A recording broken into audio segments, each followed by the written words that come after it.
નકશા આપણે બધા એને જોઈએ છીએ, પણ શું આપણે ક્યારેય એને સાચે જ વાંચીએ છીએ? કારણ કે એ ખાલી રેખાઓ અને રંગોનું ચિત્ર નથી, પણ એની પોતાની એક ગુપ્ત ભાષા છે, એનું પોતાનું એક વ્યાકરણ છે. તો ચાલો આજે સાથે મળીને આ ભાષાને ઉકેલીએ અને એના રહસ્યો જાણીએ. આ જુઓ, ભારતનો નકશો. પહેલી નજરે તો બસ રંગો, રેખાઓ અને નામોની ભરમાર લાગે છે. એકદમ એક જટિલ કોયડા જેવું નહીં? પણ વિશ્વાસ કરો, આ દરેક રેખા અને દરેક રંગ પાછળ એક આખી વાર્તા છુપાયેલી છે. અને આજે આપણે એ વાર્તાને સમજવાના જાસૂસ બનવાના છીએ. કોઈ પણ કોયડો ઉકેલવા માટે આપણને સાચા સાધનોની જરૂર પડે છે, બરાબર? નકશાનું પણ એવું જ છે. તો ચાલો આપણે આપણી પોતાની એક એવી જ જાદુઈ સાધનપેટી તૈયાર કરીએ જે ભવિષ્યમાં કોઈ પણ નકશાને આપણા માટે એક ખુલ્લી કિતાબ જેવો બનાવી દેશે. સારું, તો આપણી સાધનપેટીનું પહેલું અને સાચું કહું તો સૌથી જરૂરી સાધન દિશા શોધવી. કારણ કે જો આપણને એ જ ખબર ના હોય કે કઈ દિશા ક્યાં છે, તો નકશો માત્ર એક સુંદર ચિત્ર બનીને રહી જાય છે, એનાથી વધુ કંઈ નહીં. ઉત્તર દિશાને છે ને નકશાનો ધ્રુવ તારો સમજી લો. એ એક એવું પાક્કું બિંદુ છે જે આપણને નકશાને વાસ્તવિક દુનિયા સાથે જોડવામાં મદદ કરે છે. આ પહેલું પગલું ભર્યા વગર આપણે કદાચ ખોવાઈ જઈએ. જેમ જૂના જમાનામાં મુસાફરો માટે હોકાયંત્ર ઉત્તર દિશા શોધીને સાચો રસ્તો બતાવતું હતું, બસ એ જ કામ નકશા પર દોરેલું આ નાનકડું તીર કરે છે. એ આપણને આપણો શરૂઆતનો પોઈન્ટ આપે છે અને અહીંથી જ આપણી સફર શરૂ થાય છે. હવે આપણું બીજું સાધન. અહીં એક બહુ મોટો અને રસપ્રદ સવાલ છે. આટલી વિશાળ પૃથ્વીને કાગળના એક નાના ટુકડા પર કેવી રીતે સમાવી શકાય? આ જાદુ કેવી રીતે થાય છે? આ જાદુનું નામ છે પ્રમાણમાપ. એને તમે નકશાની સંકોચન કિરણ કે શ્રિંકિંગ રે પણ કહી શકો. એ જ છે જે આખી દુનિયાને નાની બનાવીને આપણા હાથમાં મૂકી દે છે, જેથી આપણે એને સરળતાથી સમજી શકીએ. ચાલો આને એકદમ સહેલાઈથી સમજીએ. ધારો કે નકશા પર લખ્યું છે 1 સેન્ટીમીટર બરાબર 100 કિલોમીટર. આનો સીધો મતલબ એ થયો કે જો આપણે નકશા પર ફૂટપટ્ટીથી બે શહેરો વચ્ચેનું અંતર 1 સેન્ટીમીટર માપીએ તો હકીકતમાં એ 100 કિલોમીટર દૂર છે. કેટલું સરળ છે નહીં? અહીંયા જુઓ, ડાબી બાજુ ગામનો નકશો છે જેમાં દરેક ઘર અને ગલી સ્પષ્ટ દેખાય છે, જ્યારે જમણી બાજુ આખા દેશનો નકશો છે જેમાં રાજ્યો અને મોટા શહેરો દેખાય છે. આ જ તો પ્રમાણમાપનો ખેલ છે. એ નક્કી કરે છે કે આપણે દુનિયાને કેટલી નજીકથી કે કેટલી દૂરથી જોઈ રહ્યા છીએ. અને હવે આપણી સાધનપેટીનું છેલ્લું પણ સૌથી મજેદાર સાધન.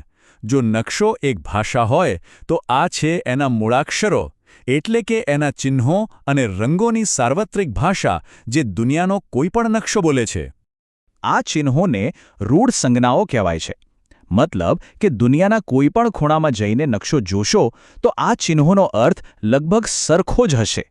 આ એક યુનિવર્સલ લેંગ્વેજ જેવું છે જેનાથી નકશો આપણી સાથે વાત કરે છે. જેમ કે જો આવી તૂટક રેખા દેખાય તો સમજી જ જવાનું કે આ બે દેશો વચ્ચેની સરહદ છે. વાદળી વાંકી ચૂકી લાઈન એટલે નદી.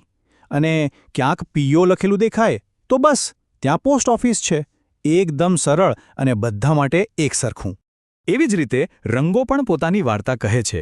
કથ્થઈ રંગ દેખાય એટલે સમજવાનું કે ત્યાં પહાડો કે ઉચ્ચ પ્રદેશ હશે.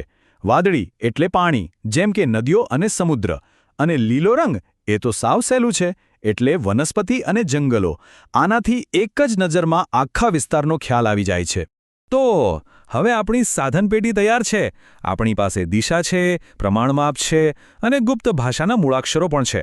તો ચાલો હવે આપણે આપણા અસલી મિશન પર પાછા ફરીએ. પહેલા જટિલ દેખાતા ભારતના નકશાને ઉકેલવા. હવે ફરીથી આ નકશાને જુઓ. કંઈ ફેર લાગ્યો? પહેલા જે કોયડો લાગતો હતો એ હવે એક વાર્તા જેવો નથી લાગતો જે બસ વંચાવવાની રાહ જોઈ રહ્યો છે. કારણ કે હવે આપણી પાસે એને સમજવાની ચાવી છે. ચાલો શરૂ કરીએ. પહેલું સાધન દિશા. જુઓ, નકશાના ઉપરના ભાગમાં ઉત્તર દિશા બતાવતું તીર. એટલે હવે આપણને પાકી ખબર છે કે દિલ્હી ઉત્તરમાં છે અને શ્રીલંકા દક્ષિણમાં છે. આપણને આપણી બેરિંગ્સ મળી ગઈ. હવે બીજું સાધન પ્રમાણમાપ. નીચે આપેલી એ નાનકડી પટ્ટી જુઓ.